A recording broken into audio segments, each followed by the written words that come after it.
Good day mga idol! For today, may ginawa po ulit tayong home improvement dito sa bahay at after nating nalinis kahapon yung ating sahig, bumili po tayo ng white color na tile grout para gamitin po natin sa ating video for today.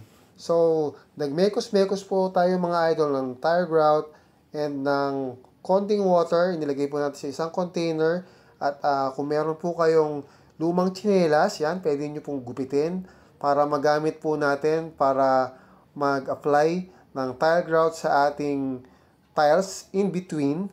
So, ayan mga idol, inumpisa na po natin yung paglalagay ng tile grout in between our tiles.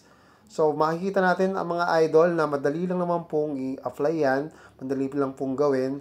So, after po natin i-apply yan mga idol, is patutuyuin po natin ng mga 15 minutes to 30 minutes. Then after nun mga idol, ayan po mga idol, ini-scrub na po natin yung excess tile grout sa ating granite tiles on top.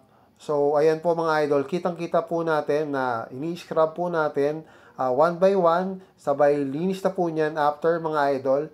So ayan lang, ganyan lang po kasimple mga idol kasi imbes na magbayad pa po ako, so ako na lang po mismo ang gumawa mga idol.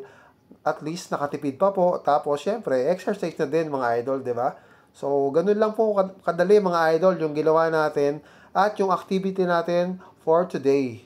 Day off naman po tayo mga idol ngayong araw at hindi po tayo nag-aksaya ng oras at ginamit natin sa mabisang paraan, sa makabuluhang paraan para may ma-achieve naman tayo kahit paano dito sa ating bahay, 'di ba mga idol? So, yan lang po mga idol. Ayan na po ang ating finished product.